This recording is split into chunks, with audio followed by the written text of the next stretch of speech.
Buenas tardes, me encuentro ahora con Eleonora Poitevin de Guatemala, quien es la actual presidenta de la Asociación Guatemalteca de Astronomía, también catedrática de Astronomía de la Universidad Galileo. Hola Eleonora, ¿cómo está? ¿Qué tal? Mucho gusto, Edgar. Muy bien. A mí me gustaría, en su caso, hablar de cómo, cómo una mujer llega a tener un liderazgo como el suyo en Guatemala.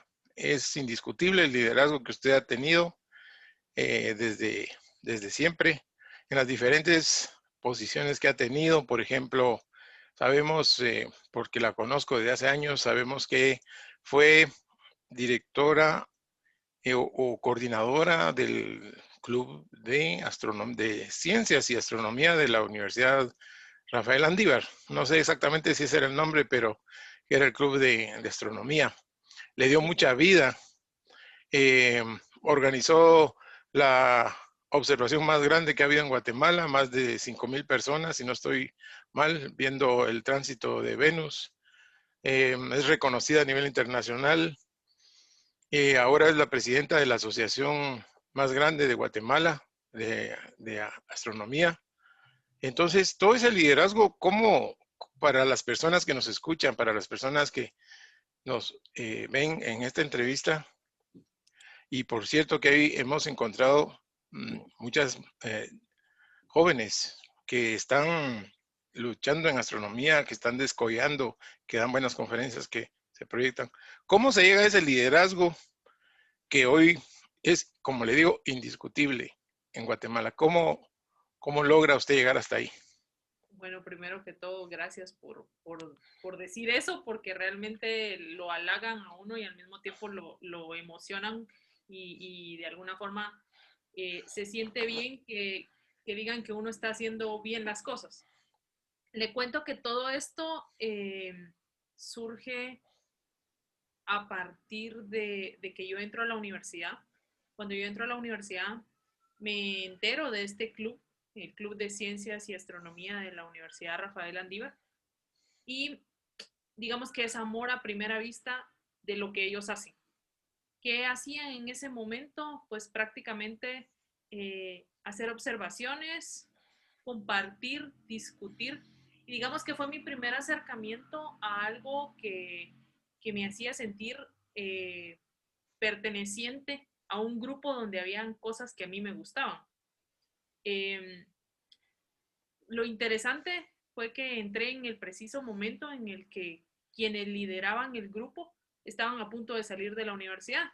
Entonces, aquí es un cambio de estafetas, ¿verdad? Y cuando entré, obviamente a los pocos meses nos dejaron la coordinación a una compañera que estudiaba psicología y a mí. Entonces, en ese momento fue así como que, bueno, les toca, sigan, ¿verdad? Y creo que en ese punto tal vez fue el momento clave como para yo poder decir, hagamos, quiero hacer, quiero que esto crezca, quiero que las personas se interesen. Y entonces empezamos, como era un club, ahí existe un departamento de agrupaciones estudiantiles que era el respaldo básicamente, que nos decía, hagan actividades, nosotros les respaldamos las actividades y entonces era de pedir, uno pedía ciertas cosas y se las iban dando. Entonces a mí me gustaba mucho hacer observaciones astronómicas, pero también que hubieran actividades con arte. Entonces, que las observaciones astronómicas estuvieran acompañadas con danza, o con presentaciones de otros clubes. Y eso era lo que más me gustaba, que de alguna forma lográramos interactuar varios clubes. Y así pasé más o menos 3 años hasta que llega el 2012, como usted bien menciona, con el tránsito de Venus. Y en ese momento, cuando ocurre el tránsito de Venus, digo yo, es el momento, es ahora la clave para poder hacer algo grande. Y entonces yo había conocido a las agrupaciones de Guatemala, todas las agrupaciones, y dije, bueno, reunámoslas y pidámosles que apoyen al club, ¿verdad? Y fue interesante porque yo era en ese momento una patoja de, ¿qué? 20 tantos años, 22, 23 años, 22 creo yo. Y todos los líderes de los otros grupos, el presidente de ese entonces de la Asociación Guatemalteca de Astronomía, que era usted, o los coordinadores de otros clubes, eran personas ya grandes. Y, y no sé si fue como por, ay, pobrecita, en ese momento de, bueno, apoyémosla, quiere hacer algo, o fue porque realmente creyeron que la idea era muy buena. Pero logramos organizar 6 sedes con observaciones simultáneas del tránsito de Venus. 5.200 personas en el conteo final de quienes estuvieron en los diferentes puntos de observación. Y ha sido una de las observaciones más masivas que hay y que al mismo tiempo no organizaba solo una agrupación, sino a varias, prácticamente todas las agrupaciones guatemaltecas de astronomía en ese momento. Y creo que fue el punto de partida para poder indicar que sí estaba preparada para algo más, más grande, ¿verdad? O sea, que podía de alguna forma llevar a cabo este tipo de actividades. El liderazgo es algo que se debe de alimentar, es algo que se debe de enriquecer con literatura, con ver qué hacen las otras personas, con estarse constantemente empapando de lo que están haciendo otros que están haciendo una lucha simultánea como la que estamos haciendo nosotros por un fin común. Y en este caso es la divulgación de las ciencias. Entonces, puede ser que ya lo traía en algún momento, pero el chip se activó en el momento en el que ya me tocó enfrentar la situación. Y obviamente fue algo que pues en su momento fue algo que era estresante, pero que creo que todos los que participaron en ese momento dieron a decir que fue una muy buena actividad. Y posterior a eso, pues yo ya tenía de alguna forma que las actividades de la Landívar ya tenían nombre, ya pesábamos como club y fue su época dorada, tuvo muchas actividades. Las personas ya tenían un precedente de que la Landívar tenía un telescopio ahí de 14 pulgadas y que se podía observar, y eso era algo muy bonito porque las personas llegaban sin siquiera preguntar si estaba funcionando. Ellos sabían que una noche de viernes lo más seguro es que yo iba a estar ahí con alguien del club y así ocurría, o sea, llegaban y ya. Entonces, luego de eso, entré a trabajar a la Universidad Galileo a dar el diplomado de astronomía. Y posterior a eso, pues me tiré para la presidencia y gané. Fue algo que tampoco esperaba, o sea, lo hice simplemente probando, funcionó, las ideas fueron buenas, en su momento fue una buena idea de lanzarme como presidente en ese momento. Tuvimos un cambio muy positivo en la asociación ahora es mucho más grande, creció de 40 y tantos socios activos a 130 y algo. Entonces, nos mantenemos, no bajamos de los 100 ahora, socios activos. Y logramos impulsar la parte de los cursos para que quienes ingresaran a la asociación sintieran que no era necesario saberlo todo, sino que podían aprender adentro de la asociación. Y eso ayudó a quitarles el miedo a las personas, porque el problema de la pertenencia a un grupo es el temor a sentirse el tonto o el que ingresa sin saber nada y que nadie les va a explicar. Entonces, eso ayudó mucho a que las personas que de verdad querían pertenecer a una agrupación donde hablaran de lo que a ellos les interesaba, como era la astronomía, tuvieran una casa o un lugar donde sentirse cómodos hablando del tema. Entonces, esa es la historia. Estamos platicando con Eleonora Poitevin en Guatemala, en Centroamérica. Estamos hablando de liderazgo, liderazgos en asociaciones y en actividades de astronomía. Bueno, yo creo que liderazgo,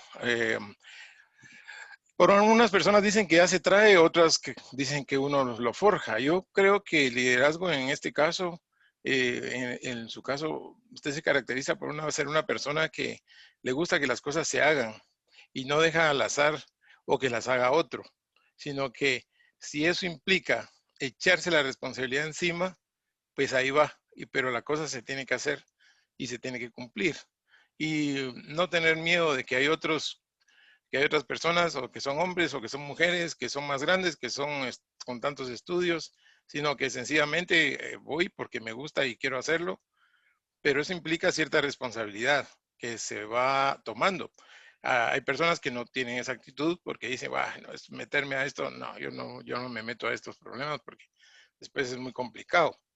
Eh, y otras que sí, que dicen, bueno, yo quiero que se haga esto y me meto y lo hago y ya, ¿verdad? Entonces, yo creo que alguna chica que quiera, digamos, tener un liderazgo que está surgiendo ahorita, que sea adolescente, pues le servirá saber que si no lo traen de forma natural, pues lo puede formar, ¿verdad? Lo puede formar, pero a base de adquirir responsabilidades, pienso yo, porque imagínese, usted se tomó la responsabilidad de ser la directora o la coordinadora del observatorio en la Universidad Rafael Andívar. Eso implicaba que estuviera los viernes en la noche ahí haciendo actividades en vez de estar en una fiesta o en otro evento que aquí pues normalmente los viernes en la noche se aprovechan para ir a uno con los amigos, etcétera. Entonces, renuncia a eso por estar enseñando ciencia a un grupo de personas que van a llegar.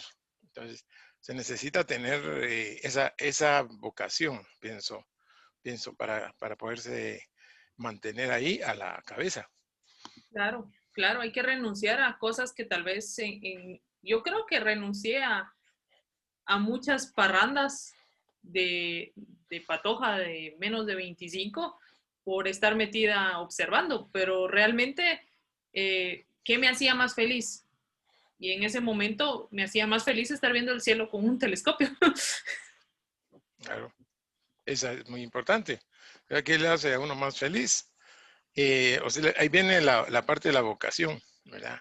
Entonces es por eso lo que la lleva a organizar actividades en diferentes organizaciones, pero no se queda con que hagámoslo y ahí lo hacen o ahí me avisan, sino que agarra la cabeza y hace que las cosas se hagan. Entonces eso también implica responsabilidad, eh, estar moviendo a la gente que no se mueve, estar, bueno, diferentes problemas que salen en el camino, se recuerda, algunos que se meten a última Bastantes hora, problemas, etcétera, bastantes ¿verdad? que salen en el camino, pero Resolver problemas. ¿sabe? Hay una imagen que me gusta mucho del jefe y el líder. Dice jefe y hay un bloque, el jefe está subido en el bloque y quienes jalan el bloque están abajo. Y líder dice está el bloque y el líder está adelante jalando con el grupo. Eh, Obviamente yo sola nunca hubiera podido hacer absolutamente nada, quizá. O sea, o tal vez muy poco a lo que me he topado con el hecho de poder tener un equipo realmente que me hace ganas, que está ahí, o personas que me han colaborado en su momento y que han sido fundamentales para que las actividades salgan adelante. Si yo no hubiera tenido el respaldo de la universidad y del departamento de agrupaciones estudiantiles en su momento, el club no hubiera llegado a ser como era, porque por más que yo hubiera luchado, si la universidad en ese momento no me hubiera apoyado con tener el lugar, con poder hacer estas actividades, no lo hubiera podido hacer. En su momento, en la coordinación, yo tampoco estuve sola. O sea, si yo no hubiera estado con quienes de alguna forma, en el momento en que yo podía delegar cosas, las delegaba, no hubieran podido salir adelante. Y con la junta directiva actual de la AGA, igual, o sea, yo no me imagino haciendo el trabajo que hace mi secretario, que de verdad es un montón. Eh, y que yo solo me ponga a organizar y todo, pero lo que él hace es increíble, o lo que yo le digo a mis de la junta directiva como la vicepresidenta o los vocales que ayudan, pues entonces, ¿qué hago yo en ese sentido si no tengo quien está respaldándome? Entonces, la ventaja desde el punto de vista de liderazgo es que se puede delegar ciertas actividades y aunque uno se baje a jalar, todos van a apoyar lo que el líder está diciendo que se va a hacer. Pero, pero un buen equipo ayuda mucho. O sea, si yo no tuviera el equipo que tengo, yo no me imagino haciéndolo del secretario, haciéndolo del tesorero, o sea, sola yo no lo podría hacer. Si ellos no hubieran sido un buen equipo para mí, quizá el primer año yo salgo corriendo de la asociación. Hablando de la asociación, ¿cuánto tiempo tiene ya de ser la cabeza de la asociación? ¿Cuántos miembros tiene la asociación y qué viene en el futuro? ¿Qué piensa hacer en el futuro con la asociación? ¿A dónde la quiere llevar? Estoy a 3 meses de cumplir 3 años. Sería 2 años, 9 meses que tengo ahorita como presidenta. Estamos en 134 socios activos, incluyendo fundadores y honorarios, y obviamente incluyendo a la junta directiva. Estos actualmente crecieron en estos casi 3 años de 40 y algo a 130 y pico. Casi cumplo mi límite de llegar a los 143, que era lo que quería llegar para aumentar 100, pero todavía faltan unos meses. Vamos a ver si lo logramos. Ahora, mi periodo de presidente se acaba ahorita, a los 3 años. Entonces, si me reeligen, obviamente, la idea es lograr hacer que la asociación sea una casa de astrónomos guatemaltecos, no solo en Guatemala, sino en cualquier parte del mundo. Quienes quieran ser socios lo puedan hacer y no necesariamente deban de estar en Guatemala para hacerlo. Aparte de eso, deseamos crecer mucho más. Ahorita somos la asociación más grande de Centroamérica y por ahí va que quizá la más grande de Latinoamérica. Todavía me faltan algunos datos para averiguar y poder dar con certeza que eso es real, pero las agrupaciones normalmente en socios activos son muy, muy, muy pequeñas. Y la idea es que crezca, que se vea que sea un núcleo grande de astrónomos en Guatemala, pero al mismo tiempo queremos ser el pilar de la educación en Guatemala de astronomía y que entonces los colegios nos vean como una entidad a la cual pueden abocarse para ello, no solo para una charla de vez en cuando, sino para incluirnos en su programa de enseñanza de astronomía. Entonces, desde hace unos meses para acá, más o menos como 4, ya está lanzado oficialmente un programa que se llama AGA Kids, que es la idea es que los colegios sepan que existimos y que podemos generar programas completos de enseñanza de astronomía para esos niños, porque el futuro de la astronomía y de la ciencia está en las nuevas generaciones. Entonces, queremos que se cultive esa idea y que el nombre de la asociación empiece a sonar desde esas edades para que cuando salgan ya sepan que ahí es donde hay que ir. Así como cuando uno dice, no sé, ¿dónde voy a ir a comprar alguna cosa en específica? Y uno tiene la marca inmediata en la boca, ¿verdad? O uno dice alguna bebida energética y tiene la marca en la mano, entonces que sea la asociación y que piensen que la haga ya es esa entidad donde uno tiene que ir a buscar astronomía. Entonces, esa es una de las ideas y queremos ya lanzar oficialmente una revista o tanto en medios digitales como físicos, que sea una revista semestral de astronomía con temas importantes de astronomía, así como existen otro montón de revistas de astronomía, pero que sea de Guatemala y de esta asociación y que sea hecho por las personas que pertenecen a la asociación y que son parte de los clubes que tenemos dentro de la asociación. Ciertamente la mayor parte de las asociaciones, lo normal es que tengan unos 40, 50 socios activos. ¿Cómo se hace para mantener más de 100 activos, más de 100 socios activos? Un poco de tiempo.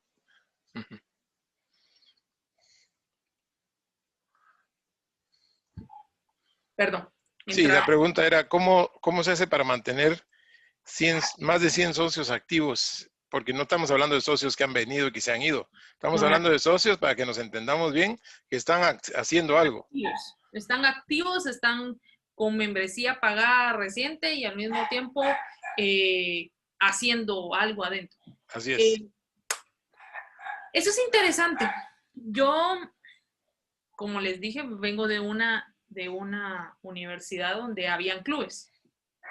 Y de ahí surgió la idea, pues, o sea, no crean que me la saqué de la manga. La idea de los clubes me surgió porque yo pertenecía en la universidad no solo a un club, pertenecía a varios clubes. Y los clubes son áreas donde uno puede desarrollar realmente lo que quiere aprender. Está el club de astrofotografía. Si alguien quiere ser astrofotógrafo o quiere empezar a entrarle a sus tanes de astrofotografía, pues ahí está la opción. Eso es lo genial. Entonces, antes la asociación, para diversificarse, tenía que saber más o menos qué le gustaba a cada quien. Porque si yo solo pasaba todo un año hablando de planetas, y si lo que no le interesaba a las personas eran planetas, estos socios, pues estaban un año y ya no seguían porque ya no les interesaban los planetas, porque ya aprendieron de los planetas durante todo el año. Pero si uno les da la opción de que dentro de la misma asociación hayan pequeños grupos donde desarrollen lo que les gusta, donde aprendan lo que quieren y les interesa, se convierte en la opción para mantenerlos. Es darles el sentido de pertenencia general y el sentido de pertenencia más puntual. Y entonces eso ha permitido que se mantengan muchos de los socios como primer punto. Y el otro punto es que para mantenerlos hay que, de alguna forma, darle siempre algo nuevo o algo que les haga falta en su conocimiento. Y entonces, las charlas del mes se convierten en charlas de temas variados, pero los cursos se convierten en información que los hace enriquecerse en conocimiento muy puntual. Entonces, esto ha hecho que crezca la asociación. Ha mantenido muchos socios y ha hecho que crezca porque las personas quieren aprender y quieren que alguien les enseñe. Y por eso nos ven a nosotros como donde pueden aprender. Y quienes lideramos los clubes o quienes damos los cursos se convierten en las personas que se vuelven la cabeza del conocimiento interno de la asociación. En algún futuro esperamos que ese, así como hemos pasado de estafeta en junta directiva, que ese poder de conocimiento se pase en estafeta a alguien que va a liderar nuevamente esas agrupaciones. Por ejemplo, el clásico caso, si yo compré un telescopio y no sé cómo usarlo, no lo puedo a veces ni armar, ¿puedo ir a la asociación, a la AGA, y que me enseñen cómo usarlo? Claro, claro. o quiero comprar un telescopio y no sé qué telescopio quiero comprar, también. También, ok. Son dos preguntas fundamentales que la AGA le puede ayudar entonces a las personas a resolver. Así es. ¿Es la AGA una asociación económicamente alcanzable para la mayor parte de la población? ¿Cómo la Sí, clasificaría? yo la clasifico como algo, como una eh, inversión para el conocimiento con un precio muy asequible. O sea, estamos hablando de 300 quetzales al año, que es lo mismo que podemos gastar en una membresía de algún supermercado, o podemos gastarlo de la misma manera en una Coca-Cola cada cierta cantidad de semanas, y si se dan cuenta, le sale todavía mucho más barato. Si uno ve la cantidad de cursos que reciben los socios, eh, solo con el simple hecho del costo de los cursos, lo que conlleva hacer un curso y al mismo tiempo el diploma y todo lo que reciben, eh, con un par de cursos que hayan recibido ya se pagó su membresía de forma casi automática. Y el hecho de estar conviviendo constantemente con personas a las que les gusta lo mismo que a mí, se convierte en un plus, pues. O sea, puedo compartir eh, y encontrar personas que realmente les agrada lo mismo que a mí. Entonces, 300 quetzales se pueden gastar en muchas cosas que no valen la pena y que puedo dejar tiradas en mi casa sin usar, pero 300 quetzales en conocimiento vale la pena. Muy bien, sigamos hablando de Leonora Poitevin. También es catedrática de astronomía en la Universidad Galileo. Y o sea, aparte de manejar la AGA y tenerla a cargo, el dar clases se complementa con esa actividad de ¿por qué da clases? ¿Por qué le gusta dar clases? Eh, por terca. Esa es la realidad. Eh, yo soy maestra de profesión de diversificado. Soy maestra de enseñanza eh, primaria. Y fue algo interesante porque yo la verdad es que no quería seguir magisterio. Esa es la verdad. O sea, yo no quería ser maestra. Yo quería ser bachiller 2 años y entrar a la universidad lo más rápido posible y seguir como la mayoría de jóvenes, que la menor cantidad de tiempo en una actividad es mejor. Y por azares del destino, se me pasaron los exámenes de admisión a donde yo quería ir y mi colegio solamente tenía en ese entonces magisterio. Es más, al año siguiente de que yo ya estaba cuando ya estaba en quinto magisterio, abrieron bachillerato. Pero yo ya estaba en magisterio, entonces mi papá me dijo, mira, seguí magisterio, yo soy maestro y te va a servir en la vida.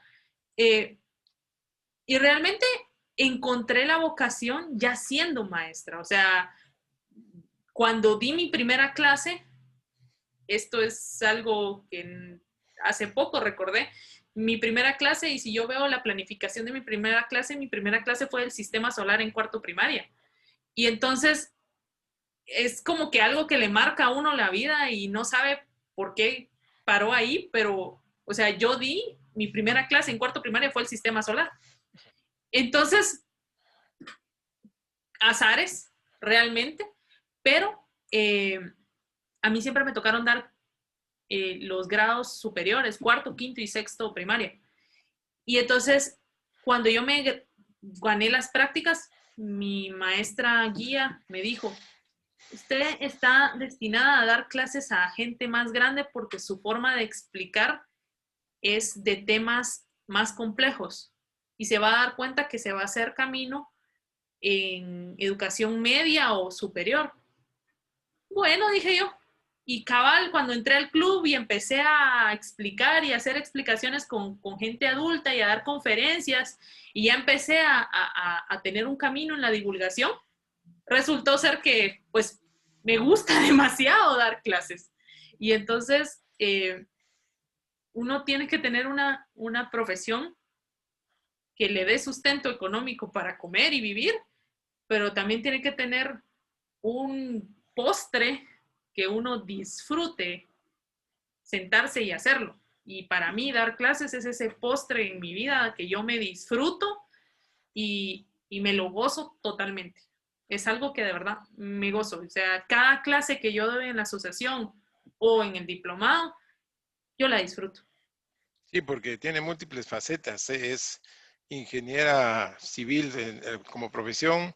Eh, por otro lado, hablemos de lo que le gusta de diversión. Le gusta la danza. Le Me gusta. gusta, le gusta la danza, ¿no? Ha practicado danza. eh, Le gusta Star Trek. Le gusta Guerra de las Galaxias. Participa en las reuniones y de cuando todo el mundo se disfraza, etcétera. Cuéntenos algo de sus diversiones. Cuéntenos. Mis diversiones son variadas. Realmente, obviamente, mi hobby maestro es la astronomía, ¿verdad? Pero entre todos los demás que están abajo, la danza, como usted dice, eh, bailé por mucho tiempo en una academia. Eh, Disfruto bailar en general, no solo música de fiesta, sino que, o sea, danza contemporánea y demás, o sea, me agrada, me gusta. Eh, eh, Soy fan de Star Trek y de Star Wars. Soy cosplayer, o sea, me he disfrazado desde cualquier personaje de Star Wars que sea mujer, o sea, he sido la princesa Leia, he sido Padme. Eh, y me encanta, o sea, es algo que de verdad me encanta. Meterse en un personaje que no es el que uno es normalmente y al mismo tiempo como que vivir una fantasía momentánea. Eh, Aparte de eso, me gusta mucho leer, me gusta la fotografía, entonces soy viajera empedernida. Podría decir que me encanta venir a agarrar una mochila e irme de viaje. Entonces, y algo que he hecho en cada viaje al que he ido es buscar un planetario, un observatorio del lugar y conocerlo porque es como unir de alguna forma dos cosas que me gustan, o sea, el viajar y al mismo tiempo conocer, pero estoy conociendo algo de astronomía. Entonces, he conocido planetarios que yo creo que casi nadie visita, pues, como lugar turístico, porque si uno va a una ciudad, la gente conoce los lugares turísticos más importantes del lugar, pero a mí me gusta ir a los planetarios más recónditos que puedan existir. La gente va a Cancún, pero no sabe que ahí hay un planetario, pongámosle. Entonces, ese tipo de cosas. ¿Cuántos irán a ver el planetario? Creo que muy Uno, la pocos. verdad, era yo sola ahí en la sala. Entonces, ese tipo de cosas. Ok. Esas son mis múltiples facetas. Eh, y me encanta también las películas, entonces, pero más que todo ciencia ficción, ¿verdad? Entonces, colecciono cosas, no, o sea, soy multifacética, colecciono rocas. Algo que es importante también que me gustaría preguntarle es entrevistada con frecuencia en radio y televisión, porque hemos visto las entrevistas acá en Guatemala. Eh, Usted llega, se sienta y platica con todo el mundo, con las personas que la están entrevistando. ¿Cómo hace para no ponerse nerviosa? Hay personas que saben mucho, hay personas que tienen el conocimiento, pero a la hora que le dicen, aquí están los micrófonos, aquí está la cámara, se quedan paralizadas y no pueden hablar. ¿Cómo hace Leonora para que eso no le afecte y habla y cuenta y dice, va a haber un eclipse tal día, y da todos los pormenores, contesta preguntas en línea. ¿Cómo hace para vencer ese miedo que a veces hay para hablar en público? Creo que ese miedo lo superé a la edad de 7 años. Eh, Tan joven. sí, fue terapia de choque automática. Eh, estaba en primero primaria, me tocaba hacer una exposición de oratoria. Intenté memorizar todo, como cuando uno de niño memoriza y se aprende como que si recitara lo que está diciendo, ¿verdad? Y cuando me subí al escenario se me olvidó. Cuando agarré el micrófono se me olvidó. Y yo me recuerdo la cara de la maestra, con cara de, así como que, habla. Y fue así como, fue chocante. Y de repente volteé a ver a mi papá, que estaba en el público ahí, y él me estaba diciendo así como que las palabras y yo. Entonces dejé de verlos a los dos y empecé a hablar. Empecé a hablar del tema, eh, temblando. Las manos, me recuerdo que yo ese micrófono lo entregué, yo creo que goteando, pues, o sea, estaba empapado en sudor. Y empecé a hablar con aquella voz temblorosa tenía que hablar del arco iris y no sé qué otra cosa, o sea, ya ni me acuerdo mucho pero recuerdo que fue demasiado traumático, pero lo saqué, o sea, dije lo que tenía que decir, ya no de memoria. Eh, y, y desde esa vez dije yo no vuelvo a memorizar ningún dato recitado, o sea, yo no me memorizo los textos literales, yo los leo y los leo, pero los analizo. Y entonces intento memorizar números, porque esos sí son importantes cuando uno tiene que decir datos como, ¿qué es una unidad astronómica? Entonces, ese tipo de datos hay que memorizárselos, pero intento de alguna forma entender lo que estoy diciendo, el concepto. Y eso me ayudó muchísimo porque después cualquier intervención que yo tenía que hacer para hablar, le empecé a perder el miedo porque no lo memorizaba de esa forma, sino que lo analizaba. Entonces, aunque se me olvide la palabra, yo ya no entro en pánico. O sea, y tal vez la primera vez que estuve en televisión, tuve miedo, o sea, porque era mi primera vez, tuve miedo, pero me volví a repetir eso de no, o sea, no vas a memorizar nada porque memorizando es donde uno comete el error de fallar. Entonces, si uno dice, ay, voy a tener este speech así bien memorizado, no.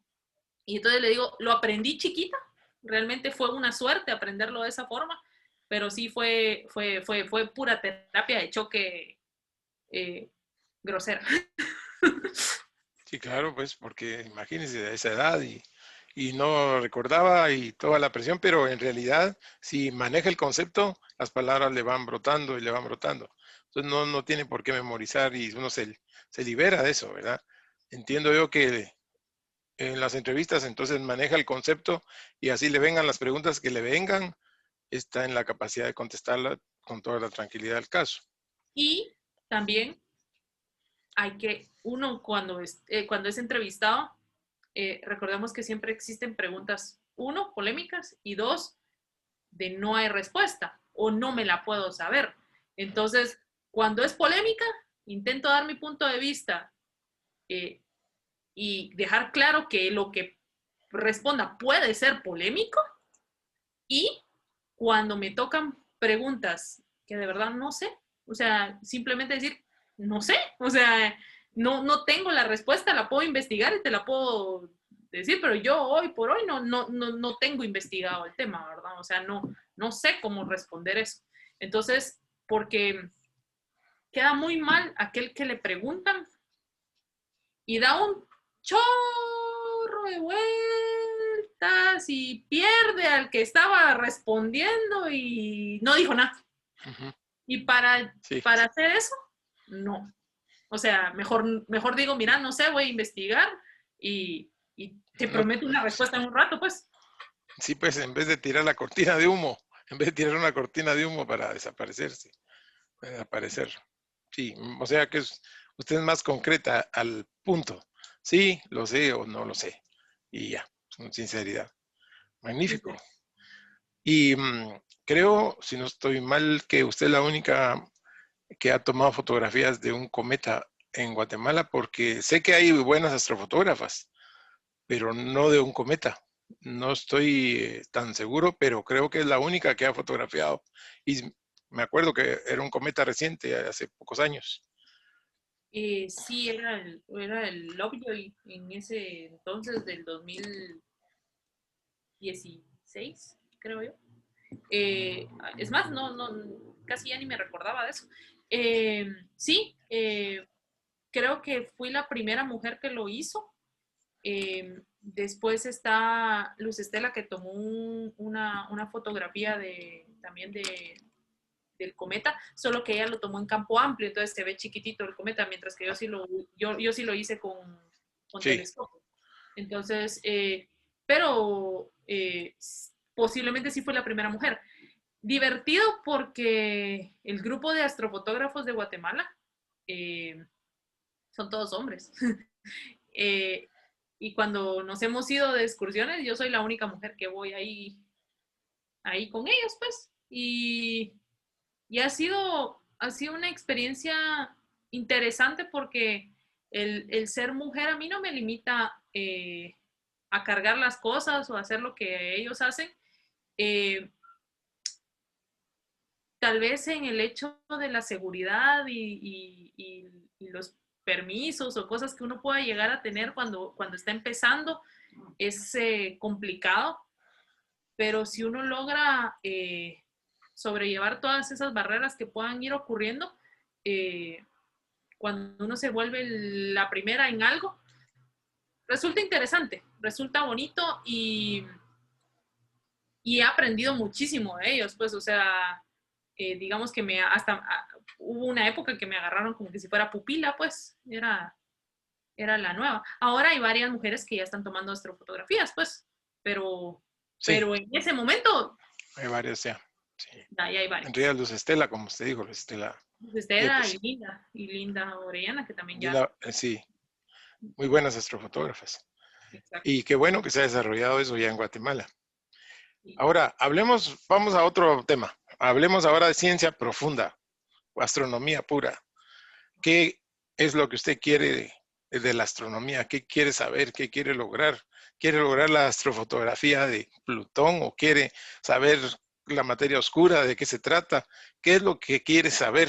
¿Por qué está ahí en la astronomía estudiándola? Bueno, realmente yo estoy en astronomía porque me gusta divulgar. Entonces,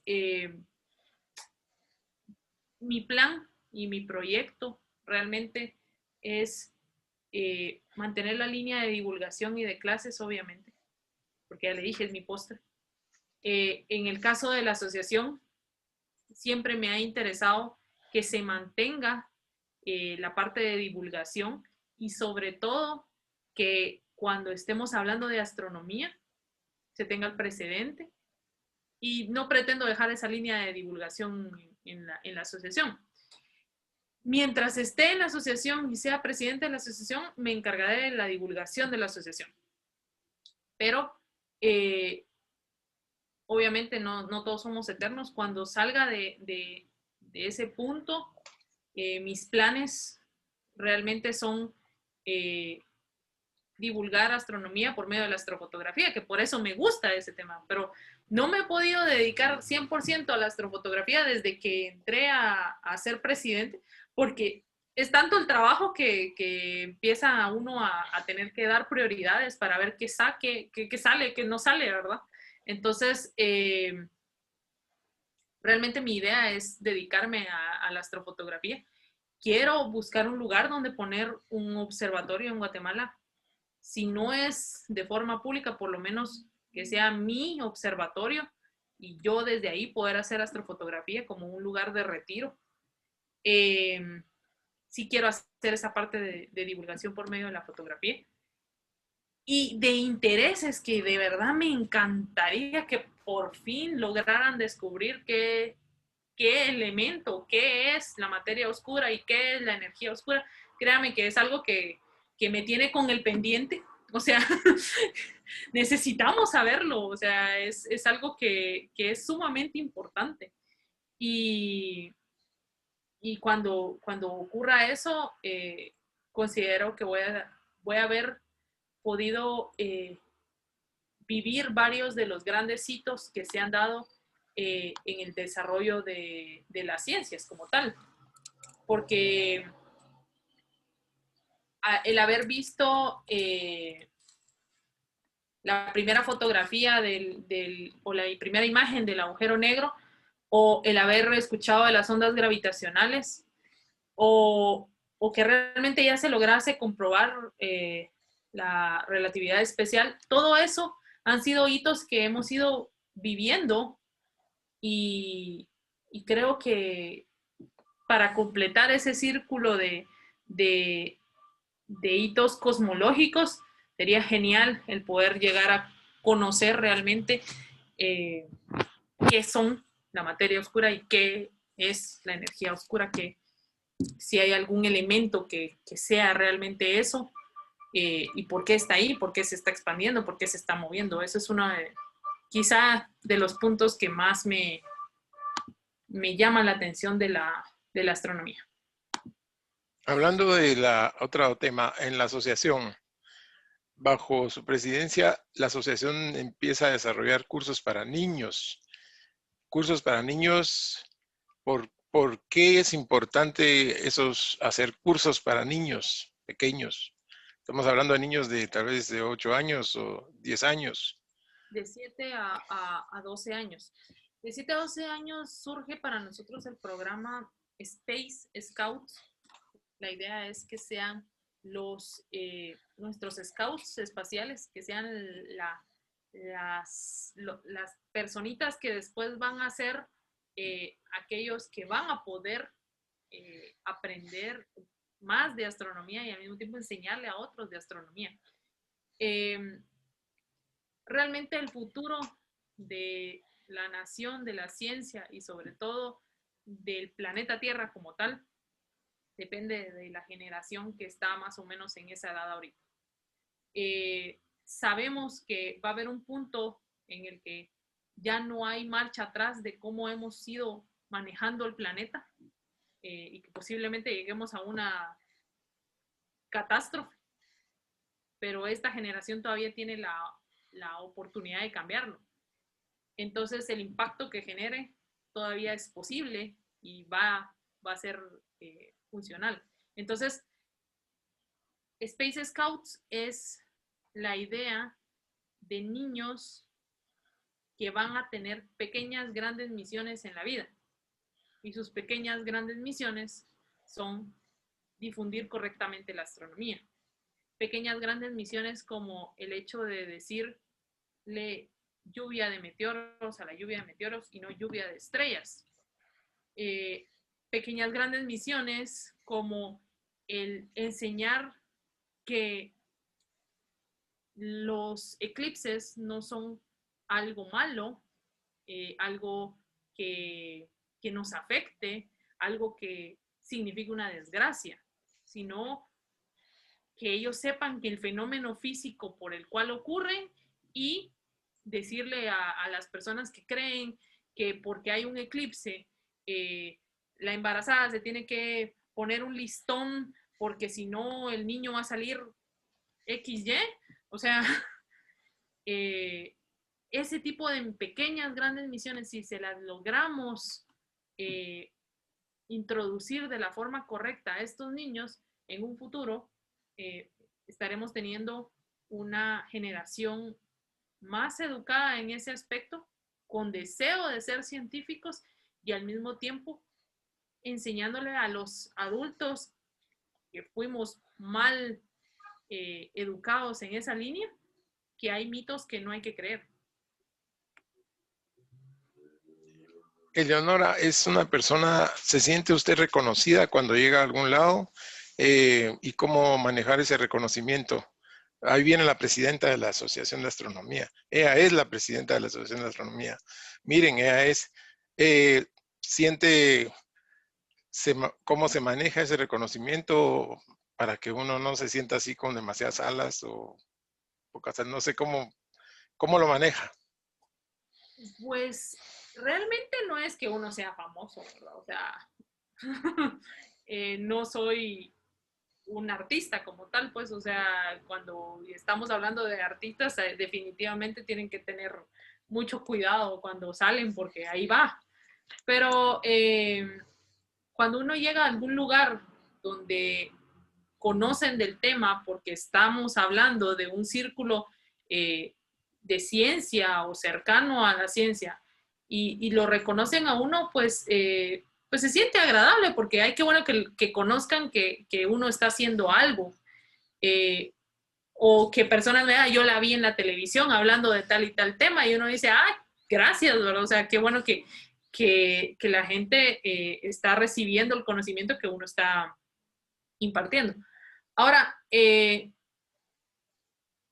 hay que, dicen por ahí que hay que creerse un poco de lo que uno hace, pero siempre de forma humilde. O sea, yo sé reconocer que he hecho bien las cosas, pero tengo que ser humilde porque de nada sirve que yo me sienta increíble y fantástica si realmente el círculo en el que lo hago es un círculo muy pequeño, pues, o sea, la ciencia en Guatemala es un porcentaje muy, muy, muy pequeño. Entonces, me agrada ser reconocida, obviamente. Eh, lo disfruto, lo acepto, lo recibo como una ganancia de lo que estoy haciendo, pero no vivo por esa fama. Eh, y siempre he sido de ponerme la camisola del equipo al que le juego. Le he jugado al equipo de la asociación, me pongo la camisola y soy la haga. Si era del club de astronomía de la Landívar, yo era el club de astronomía de la Landívar.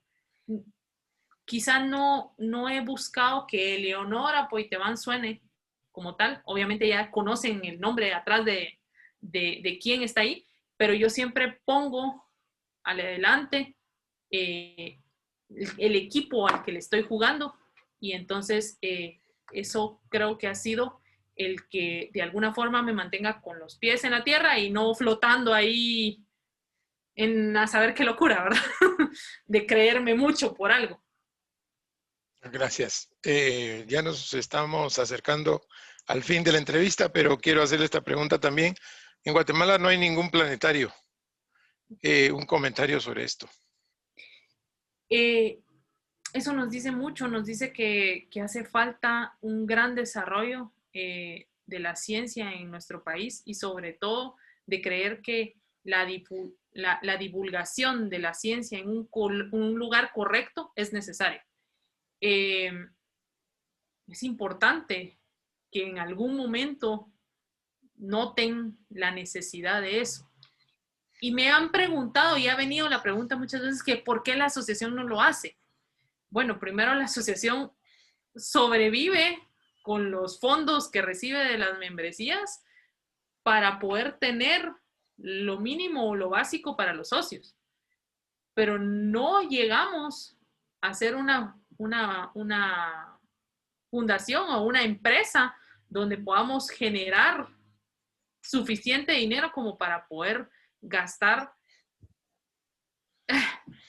el monto por ahí va por los 10 millones de dólares, más o menos lo que se necesita de inversión mínima sin el terreno. Entonces, el momento en el que de verdad aparezca una entidad que quiera desarrollar el proyecto y que diga, aquí están los fondos, ahí está mi tesis, es de un planetario para hacerlo en Guatemala, yo pongo mi asesoría totalmente gratis y lo hago con tal de que se haga. Pero realmente es un tema complicado porque no hay quien quiera invertir esa cantidad de dinero. Y realmente la corrupción en el país ha hecho que perdamos tantísimo dinero, porque estoy segura que con ese dinero que se han robado hubiéramos podido llegar a tener, no uno, ya no sé cuántos planetarios. Entonces, eso es uno de los temas más importantes y esperemos que por lo menos en esta próxima década logremos tener uno. ¿Quién quita? ¿Cómo miraría para finalizar esta pregunta, Guatemala irá a tener algún día astrónomos profesionales trabajando en Guatemala? Somos un país privilegiado en clima, en ubicación, en zonas donde posiblemente hay lugares donde todavía se podría hacer observación. Y creo que con las herramientas necesarias, o sea, un observatorio o un radiotelescopio ya instalado aquí en Guatemala, pues posiblemente los astrónomos podrían tener un lugar donde estar aquí. Mientras tanto, Guatemala sigue siendo todavía semillero de quienes migran, estudian y salen adelante porque de verdad se lo proponen. Entonces,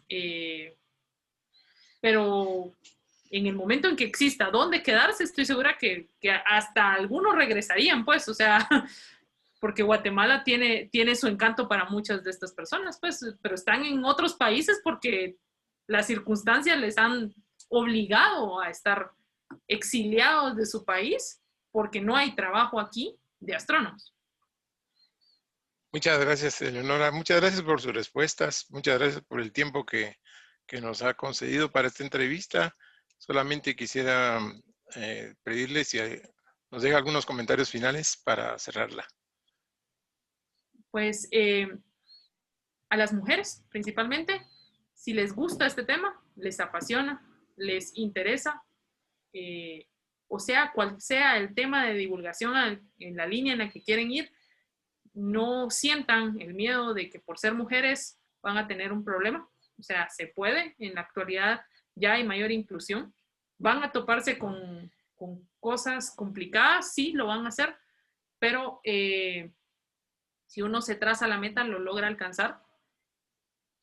En general, sea quien sea, hombre o mujer, la parte importante del liderazgo y de poder llevar adelante actividades es bajarse y trabajar en equipo y jalar en conjunto todos en la misma dirección, conseguir un equipo que de verdad sea aquel equipo que le funciona a uno porque de verdad reúne las cualidades y las habilidades de las diferentes personas para que mejore el equipo. Y quizá el primer equipo que formen no sea el correcto, pero va a llegar el punto en el que van a lograr tener el equipo correcto. Así pasa en las empresas, así pasa en las asociaciones, así pasa en lo que sea que tengan que hacer en la vida. Y a quienes les gusta la astronomía y les apasiona, está la asociación. Somos una familia de amantes de la astronomía, de apasionados por el ver el cielo.